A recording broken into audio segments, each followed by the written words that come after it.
कच्ची कली किस दामन छुपा कर,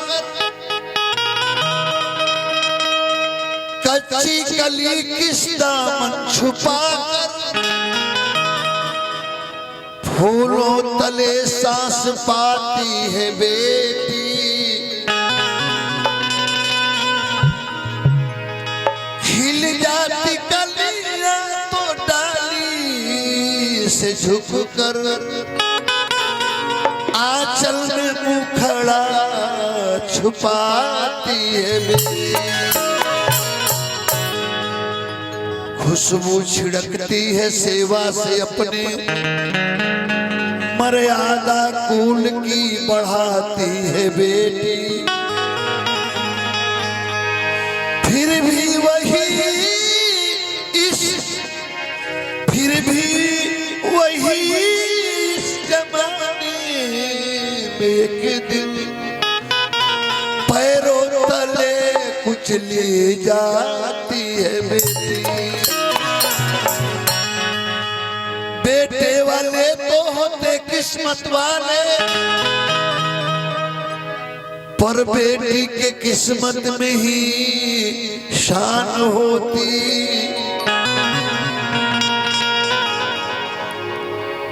बचपन में फूलों से नाजुक कली भी,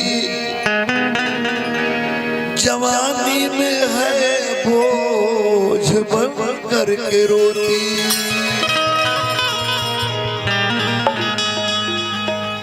एगो गरीब किसान बा अपना लड़की के यथा संभव तिलक दान दहेज दे करके लड़की की शादी करता। लड़की ससुराल में जाती,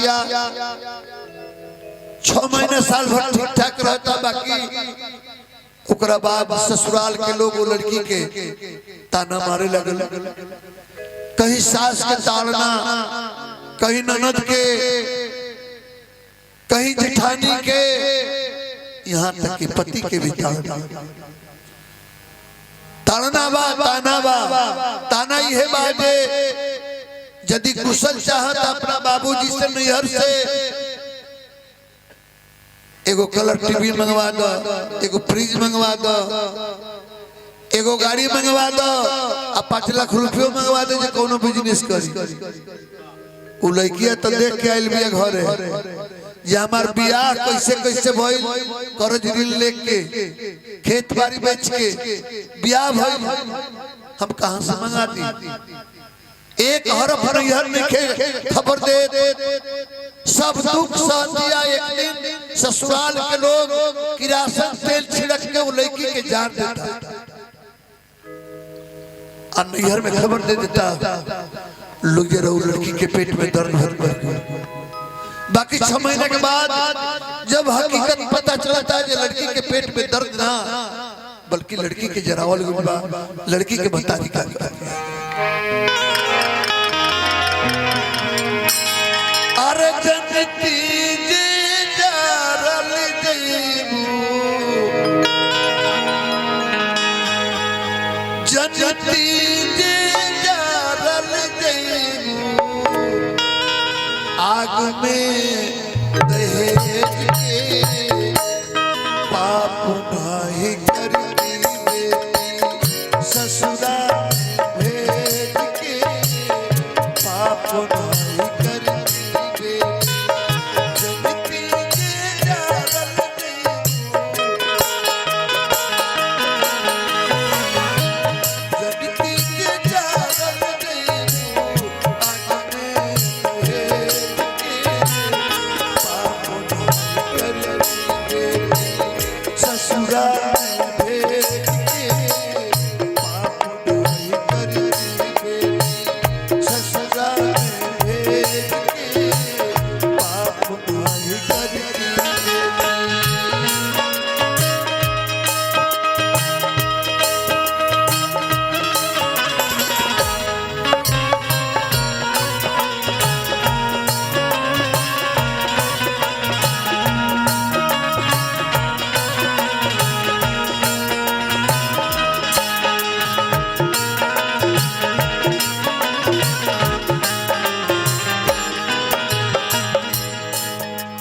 लड़की के बतारी का दिया कटले तू होई पूरनिया कटले तू होई पूरनिया बड़ा रे पटिया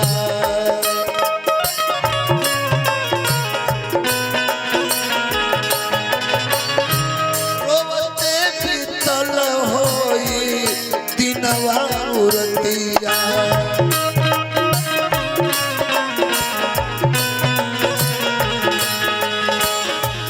पुलिस राज जी की तरफ से बहुत बहुत पुरस्कार बार हार्दिक अभिनंदन बार कटले तू होई पूरनिया बड़ा रे पतिया रोवती तल होई दिनवा मूर्तिया माई कह के कल होई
अपना नसीब के बेटी हो के काहे अइलू घर में गरीब के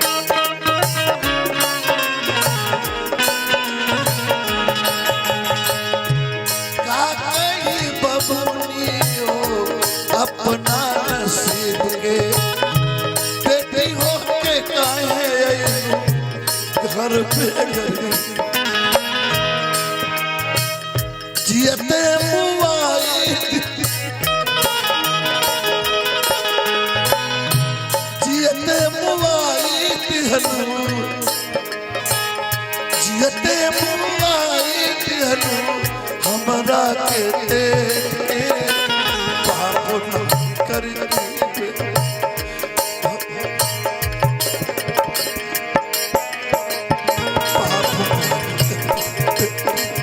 ससुरा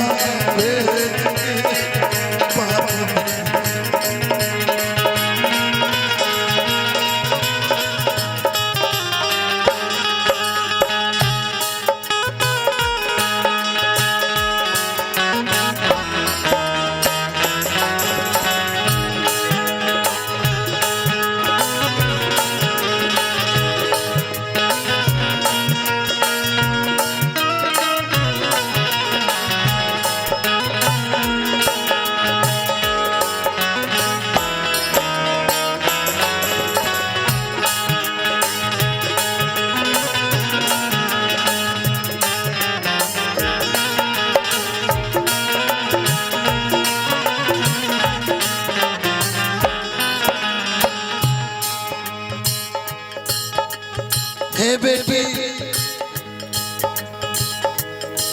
हम जनती जे ये दिन देखे के पड़ी तब तहार बियाह जिंदगी भर ना करती कुंवारे रख देती। अरे गांव भर के लोग टोला मोहल्ला के लोग डरते आती है तो कहीं के फलनवा से आंख पे नहीं रख ले बाबी यार के कर वो हम सही ली बकरी दी तो देखे के ना मिली कर करती बियाह नहीं रखती कुंवारी।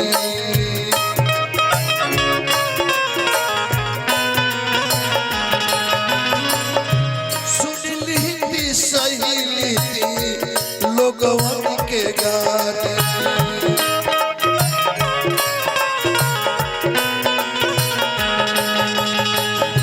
करती बियाह नहीं रखती कुंवारी। सुन ली सहेली लोगवन के गारी। अलगा ना होके दीदी, अलगा ना होके दीदी अपना करेज के। अलगा ना होके दीदी अपना करेज के। पाप नहीं करी बेटी, पाप नहीं करी बेटी ससुराल में भेज के। पाप नहीं करी बेटी ससुराल में भेज के। पाप नहीं करी बेटी।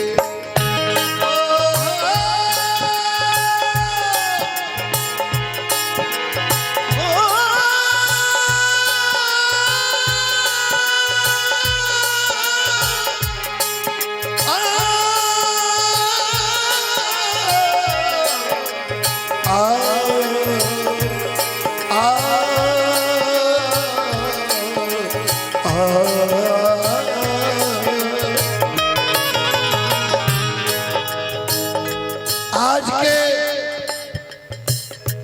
40, 50, 60 वर्ष पहले भी ब्याह होते रहे। तिलक दान सब दिया रहे, मगर स्वेच्छा से। बेटा वाला कितना हंसी खुशी से हाथी घोड़ा गाड़ी घोड़ा बारात 2-4 आदमी लेके बारात जाता बेटा के ब्याह करेगा। आ लड़की के मांग में जब सिंदूर पड़ गई तो लड़की से अपन खून के रिश्ता हो जाता। आज जब खून के रिश्ता हो गई फिर द्वेष कैसे, कला कैसे? बाकी ना आज तो लोग सुरसा दिया मुंह बोले बा जे भले बेटी वाला सब कुछ बेच के हम रख दे। कितना लालच करने वालों के लोभ से सलील बाटे बदलन की दुनिया।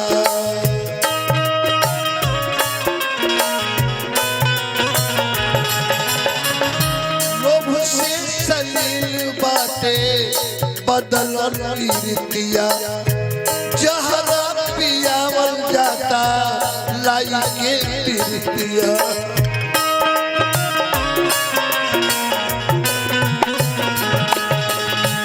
एकरा से निमन रहे, एकरा से निमन रहे शासन अंग्रेज के। एकरा से निमन रहे शासन अंग्रेज के। पाप नहीं करती बेटी, पाप नहीं करती बेटी ससुराल में भेज के। पाप नहीं करती बेटी जगती के जानत आदमी दहेज के।